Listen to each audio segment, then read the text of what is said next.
The sun is a stargate. It is a portal through which interdimensional travel happens, intergalactic travel happens, but more importantly, it is a node point, like a relay station for God's source consciousness. And our sun is no ordinary stargate.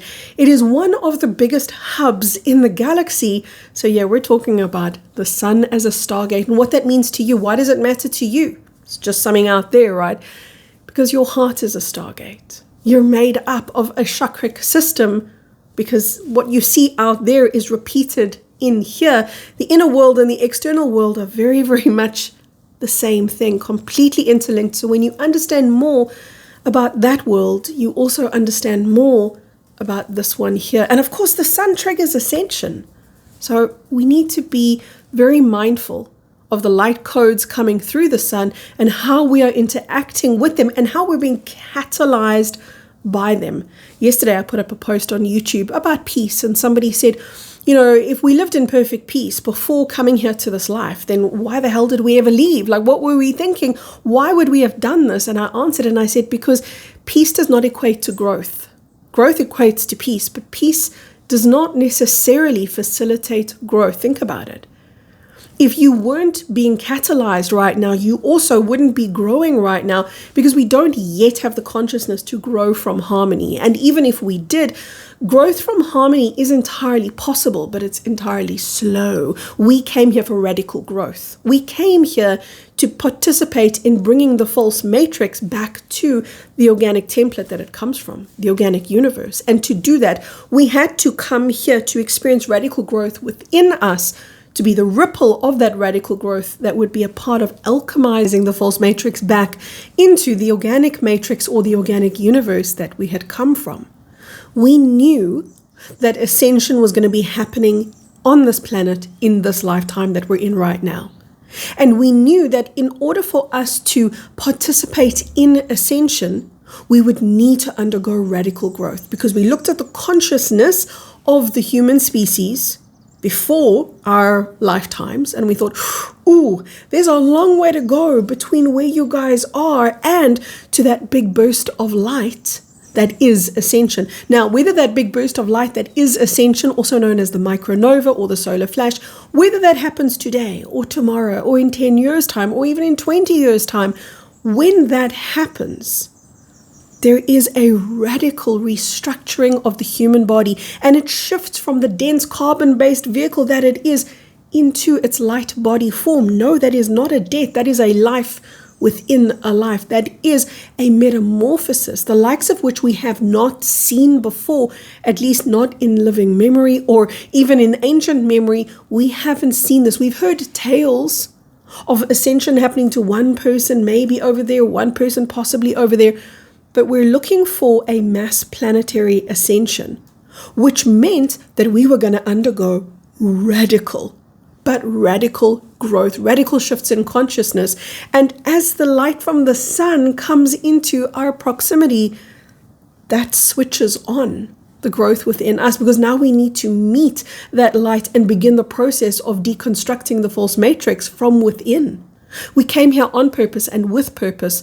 Today, I was not intending on doing a video for you guys. I do love you, but I thought today's a day. I'm actually recovering from a facial treatment, which is why I'm a little bit splotchy and blotchy. And I thought I could do a little bit of a day in the sun here on my couch. And it is incredibly beautiful, by the way. I've got the sun streaming in the window over here, and I was scrolling on my phone, just having a little relax, and I saw an article by one of the physicists who I really, really respect, and whose work has, every couple of years, his work just kind of circulates past me, and I'm left in awe of the deductions that this man is coming to. What I love about him is he is not classically trained, and when somebody is not classically trained, they don't think in a classical way either. They tend to think very out of the box, and that's exactly what he does. His name is Nassim Haramein, and I heard of him many, many years ago when I saw a video that he was putting up with craft. He didn't call it craft, I think he called it objects going into and out of the sun. And that made me so excited, because I thought, he knows what I've always known, and that is that the sun is a stargate. So of course there's interplanetary travel, and then if you think of the ancient mythology about a black sun, and you think about what I've told you about Ascension. Ascension, there's this massive solar flash. So this huge, kind of like a CME of all CMEs, right? CME is coronal mass ejection. And it's so massive that almost the entirety of the sun's coronal mass is ejected, and all that's left is a black disk. That's because the sun itself is a black hole, and that's exactly what the article was. I was just so excited to see it because it's really lovely. We don't need the validation of somebody in the scientific community to prove something that we know. But it's really lovely when that happens, because it means that more people get to understand the mechanics of their body, get to understand the mechanics of the universe that they're a part of, and how what we've been taught or programmed to believe is absolutely not the nature of ourselves, let alone the nature of the universe. So his article was Black Hole Sun, and I'll link it for you in the video description box below. I really enjoyed reading this because, just the other day, my daughter, she's 8 years old, she came into my room and she's telling me, "Oh, mommy, I hope that I never see a black hole, and black holes are really scary and they're going to eat us all up." And I thought, we have all, not just her, we have all been indoctrinated in this idea about this scary black hole without realizing what we're seeing many times, most often, what we're seeing are stargates. Now, our sun, being an intergalactic, interplanetary hub, it's absolutely massive. In fact, before this planet was hijacked into the false matrix, our sun, you pretty much couldn't go anywhere without passing through this hub point. That's what our sun was. Our sun was a central transit point. So if you wanted to travel from one galaxy to another, one planet to another, or one dimension to another, chances were somehow you had to at least transit through our sun.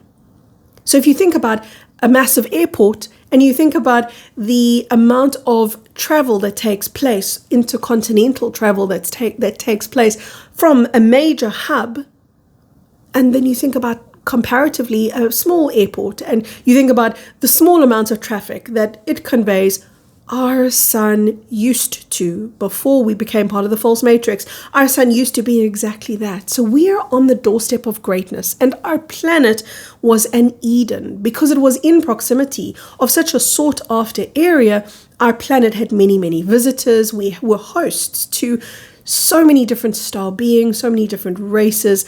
And here's the beautiful thing, our sun holds light codes, because that's what a Stargate needs to do. A Stargate is encoded with certain frequencies that allow for the travel from our sun to alternative points. Please remember, by the way, it's not about the size. Our sun doesn't have to be the biggest sun in the galaxy in order to be the biggest Stargate. The biggest Stargate simply implies the most codes that allow for the most transit points or the most travel to the biggest variety of places. That's exactly what our sun is. So when we are underneath our sun, as we are right now, finally able to receive the light codes that have been pouring out of our sun, but that we were once disconnected from, now we're in the throes of reconnecting to the organic universe again, and that sun is exactly that. It is conveying the light codes from the organic universe into our bodies, flooding us with connection. So we've got access to multiple different frequencies from that one sun. When I hear people talking with disdain about planet Earth, "Oh, I want to blow this popsicle stand," they say, "Oh, I can't wait to get out of this hellhole," they say.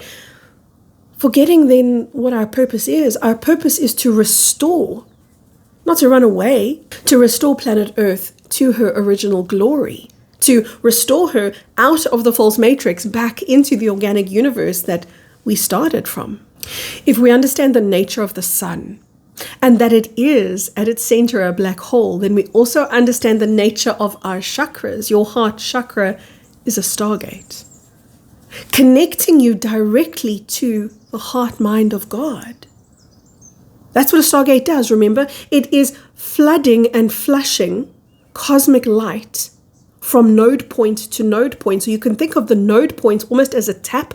So you could think of the sun as a tap, and from that tap, we have all of this cosmic consciousness streaming. Your sun is one of those taps, and tap to tap, the heart chakra to the sun itself, Stargate to Stargate. There is a cosmic dialogue taking place. There is a relaying of support taking place. This is where we are energetically fueled from. And your heart is not, by the way, the only Stargate on your body. Your pineal gland is also a major Stargate on your body. Every chakric point on your body contains a mini Stargate. But the major hub points on your body are the heart and the pineal gland. And in fact, when these two Stargates, the heart and the pineal gland, are both activated, they give birth to a super consciousness Stargate, or a multi-dimensional, higher dimensional Stargate that is not otherwise activated other than with those two chakras fully intact, fully aligned, fully activated. So your body is a mystery. Your body is a beautiful cosmic vehicle.